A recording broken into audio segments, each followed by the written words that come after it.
Sierra Nevada's Bigfoot Ale used to be very, very tiny. Now it's getting hard to find, and it's in very limited quantities relative to what else they're doing. It is the quintessential, I would argue, American barley wine. It's big and malty. It's got lots of depth of malt. And then the hops start. And they don't end until March. So that's a few weeks. Yes, it's a few weeks away. I mean, the hops are there, and in many cases, when you have a Bigfoot, you literally are still having those hops for lunch the next day, in a good way. They repeat in a good way. It's not like some of the double IPAs which are repeating on you for a day, in a not so good way. This one's in a good way.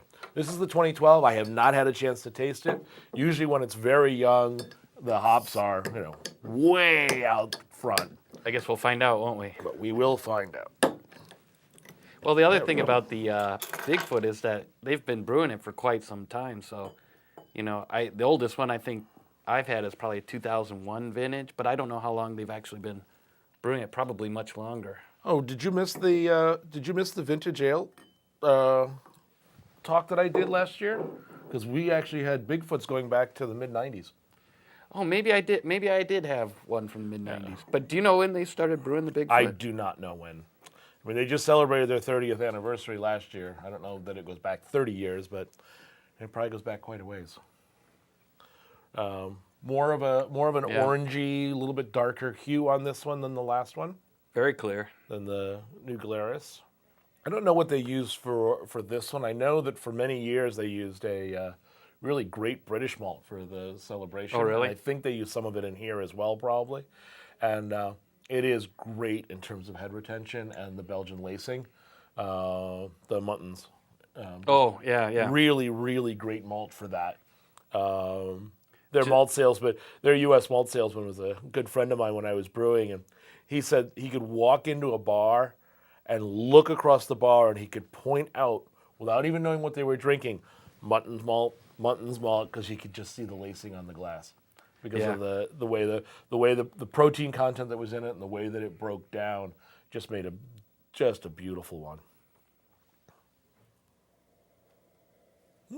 The nose is a little more subtle than I was expecting. It's pretty clean. I'm surprised. It doesn't have that ammonia quality to it, and it's not as citrusy or piney or resiny as it's a generic hoppiness as opposed to anything. It's not one-dimensional at all in its hopping. It's no real spikes. I'm getting a hint of citrus, more like citrus blossom than citrus itself. So it's a little bit more subtle.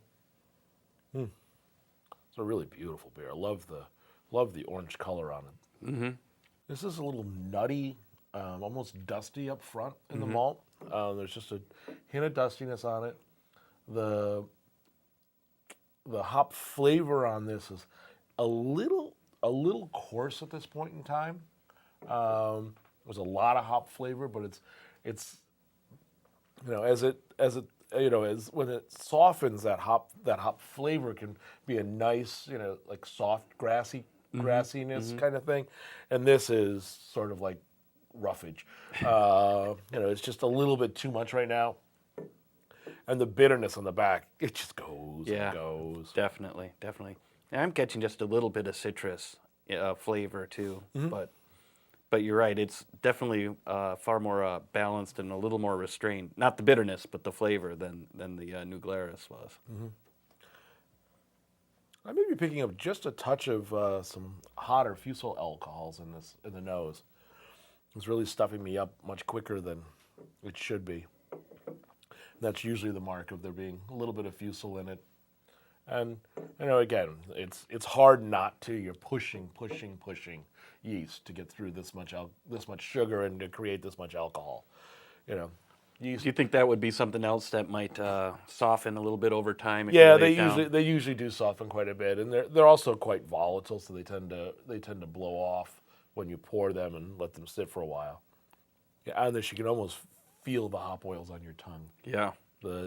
The middle edition is quite large in this one this time around. There's really a lot of hop flavor in this.